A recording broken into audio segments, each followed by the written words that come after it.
Blanche Stuart Scott, Tomboy of the Air, written by William Gottlieb and was published in December 1976 in Women's Sports. There weren't many cars in 1910. Only 200 miles of roads were paved. On May 16, 1910, Blanche Stuart Scott cranked up an Overland 28 provided by the John Willys Auto Manufacturing Company and set out on a 69-day odyssey that took her 5,393 miles from New York to San Francisco.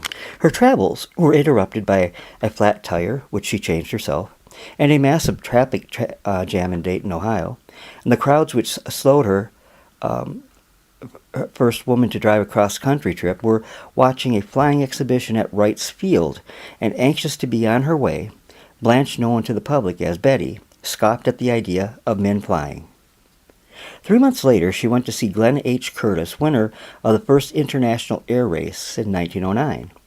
At his flying school in Hammondsport, Long Island, she wanted to learn to fly. He was very reluctant to teach me, Betty remembered. Not only was he afraid that if I had an accident or was killed, it would be a blow to the cause of aviation, but he felt that women's place was on the ground. But Betty was determined to fly, to show the world that women could be pilots or mechanics or whatever in the booming aviation industry, and Curtis accepted his first female pupil. In those days, Betty recalled, they didn't take you up in the air to teach you. They gave you a bit of a preliminary ground training. They told you this and that, and you got in. They kissed you goodbye and trusted to luck that you'd get back. Curtis told Betty this was this and that, showed her the flying coffin, an unsturdy box-like contraption made of wood and a network of wires, and let her climb into the undertaker's chair, as again it was called, and the single seat in front of a motor that sounded like a whirling bolt in a dishpan. He then had her practice grass cutting or taxiing up and down the field without taking off. A governor was attached to the engine to keep the plane on the ground.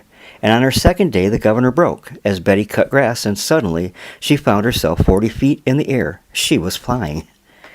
Just as Curtis had decided the flying coffins were aptly named, Betty piloted the plane smoothly back to Earth. On landing, she chided him for putting on the governor in the first place. Astonished by her performance, Curtis agreed that Betty was indeed ready to fly. And the next day, September 6, 1910, she made aviation history as the first American woman to solo several hundred feet in the air. French women had begun flying a year or two earlier, and Betty attributed this to the more mature attitude of some of the French male aviators who didn't feel threatened by their women learning to fly. A short 6 weeks later, Betty made her debut as a stunt pilot in a barnstorming exhibition with the Great Western Aerial Circus, billed as the Tomboy of the Air and the most famous aviatrix in the world. Betty thrilled audiences with figure eights and 3,000-foot death dives at $5,000 a week. She was well paid for risking her life, and definitely well paid for the era in which this took place. In 1911, Betty made aviation history once more. I took off from Mineola, Long Island, madder than a wet hen at something or other, as she recalled. Anyway, I had been told I must never fly beyond the field, so I started to get away from it as fast as I could. I kept on flying east without paying much attention to the course, and I finally wound up over Riverhead, Long Island. Having cooled off by that time, I flew back to Mineola, and I was very surprised to read in the papers the next day that I had made the woman's first long-distance cross-country flight of 60 miles.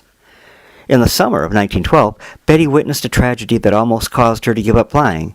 She and Harriet Quimby, famed for having flown the English Channel the previous April, were the main attractions at a major Boston air meet. They planned to fly across the harbor and around the Boston Light and back to the airfield, a feat then only recently accomplished by a man. Something went wrong, though, with Quimby's plane, and it nosedived unexpectedly.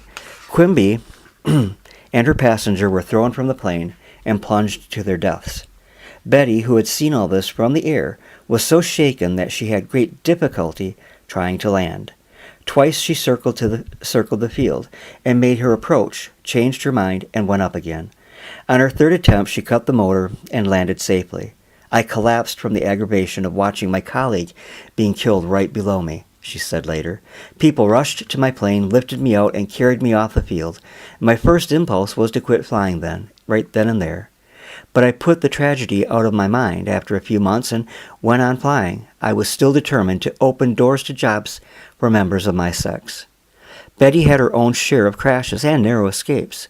Once on the West Coast, she crashed her plane into 1,000 pieces when she carelessly landed it on its tail.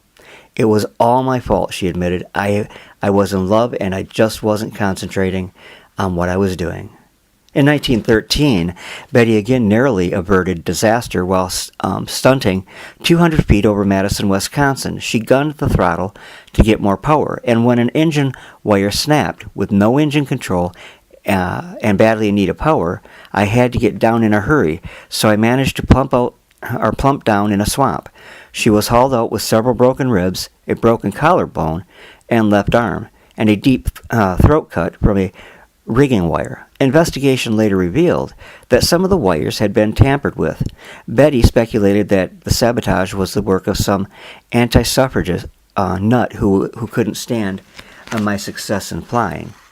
Another time, during a performance in Sacramento, she plunged from 3,000 feet, planning to pull out of her death dive at 400 feet, but her carburetor flooded and she kept going down. Quickly, she yanked back the landing stick, which caused the craft to hit the ground tail first. Bouncing wildly before it came to a stop, spectators cheered enthusiastically, believing it to be a new kind of stunt. I was able to walk away, she said, only because I was wearing my lucky red sweater. Recovering from these crashes, Betty continued flying occasionally until 1916, when she reluctantly concluded that there was no real opportunity in America for a professional pilot's career, and there was little public interest in my continuing to make a fight for it. At age of 25, she traded her pilot's wings for airwaves or of another sort, becoming a radio news commentator and later a movie scriptwriter. Betty Scott died in 1970 at age 79, still believing what she had said in 1947. The public mind has been conditioned for hundreds of years to think of women as the weaker sex, as well as the dumber, and damn it, more women preach this than men. Aviation is following right along with that attitude, and until this weak and dumb theory is broken down, I can see no future for women in aviation, except as an avocation. But thanks in part to Betty, women were finally taking off and taking flight. Quite a lady, it sounds like. And thanks for stopping by and for taking a listen.